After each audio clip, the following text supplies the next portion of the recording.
I do want to talk before we move on about just a sort of addendum story to the entire Ukraine impeachment fiasco, Joe Biden scandal. This is sort of an ancillary story, but it is part of the continuing comedy of errors that the Trump White House continues to be. The Trump White House accidentally sent their talking points on the Ukraine fiasco directly to House Democrats and Nancy Pelosi. And every time that I see a new headline about the entire Ukraine fiasco, I think this one has to be wrong. This one must be from a satirical news website or something.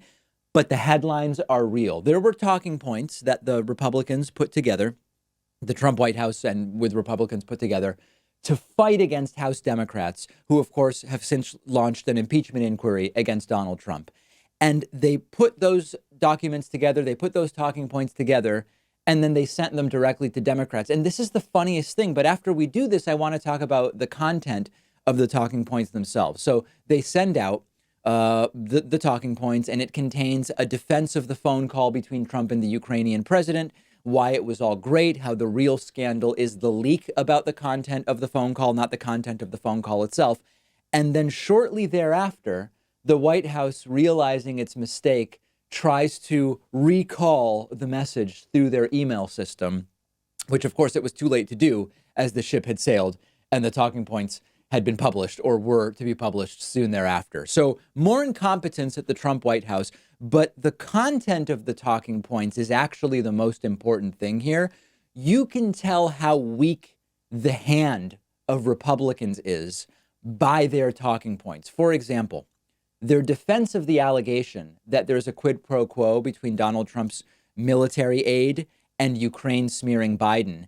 Their talking point is that the aid package wasn't specifically mentioned in the call. And as we've since found out, the phone call had as a precondition this desire to talk about Joe Biden and the investigation and the eventual smear that they hoped would come. Anyone who knows anything about politics knows that this is not how things work. Trump doesn't personally, on the same call, ask for an investigation into Biden and say, until you do it, I'm not giving you the money.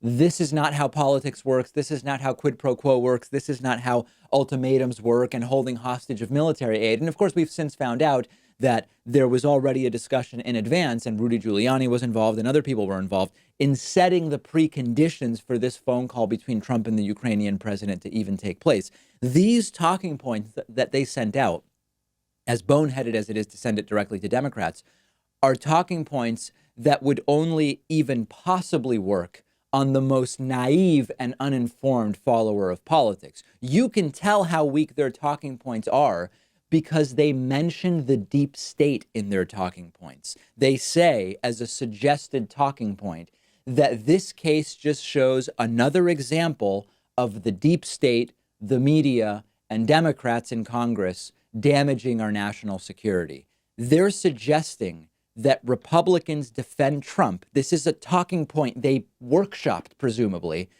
suggesting that they defend Donald Trump by blaming the deep state. You know your talking points are really weak when you have to raise the deep state conspiracy to show that everything Donald Trump did is okay. And then, of course, maybe just as importantly in all of this is that we've since learned the full scope of the cover-up attempt that existed. Donald Trump ultimately releasing what was initially called a transcript, later actually said, well, this is actually a memo.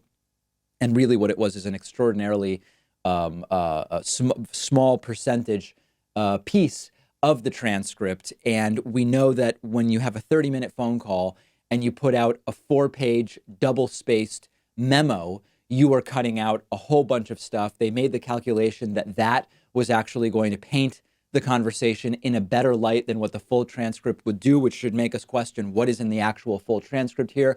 Every single element of this is a combination of complete and utter incompetence, like sending your talking points to House Democrats, and the obviously short-sighted decisions that are being made haphazardly. This will help us more than that other thing happening, not even realizing that they are actually being further damaged, even by, for example, the partial transcript or memorandum that they put out. So look at what has developed in the last 72 hours and then think for a second What is going to happen in the next 72? My prediction for the next 72 hours is more details about whistleblower number 2, which involves the IRS. I'm guessing by Monday we will know a lot more about that. I predict another one of these completely erratic, unhinged tweet storms over the weekend by Donald Trump. My prediction is that by Monday morning, we will be able to report to you that Donald Trump has gotten even more involved in everything up to and including obstruction and witness tampering related to this whistleblower or whistleblower number 2. And who knows what else will have happened over the weekend. But certainly by Monday, I predict we will have a lot more to report on here, as well as the increased support for the impeachment of Donald Trump among the American public. I already saw one poll about that this morning, and my prediction is by Monday, we will have even more. So I'm glad you're with us today. We have so much to discuss, so much to talk about. Make sure you're following me on Twitter, at @DPakman. Make sure you follow The David Pakman Show on Twitter, at David Pakman Show. And of course, do not miss my Twitch live streams at twitch.tv/David Pakman. If you have an Amazon Prime subscription, you can subscribe to me on Twitch Prime for free. It costs you nothing. It counts as a paid subscription for us at twitch.tv/David Pakman. We will take a very quick break and be back with so much more, including more impeachment discussion, whistleblower discussion, 2020 discussion, and so much more. Today's program is sponsored in part by Blinkist.com/Pakman. If you've not already heard about Blinkist, it's amazing. It's an app for your phone, tablet, or web browser. And what they do is they take nonfiction books, popular nonfiction, critically acclaimed nonfiction. They condense the book into a 15-minute audiobook. You get all the most important information and insights from each book, but you can soak up the entire essence of the book in one sitting. I've listened to a ton of books on Blinkist. One recent one is Robert Reich's new book, The Common Good. Also Bunk by Kevin Young, useful in preparing me for the pseudoscience miniseries that we're producing. And if you are a David Pakman Show viewer or listener, you can get a 7-day free trial by going to Blinkist.com/Pakman. If you're watching on YouTube, use the link in the video description.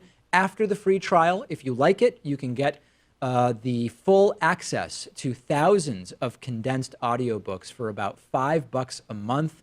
That's BLINKIST.com/PAKMAN.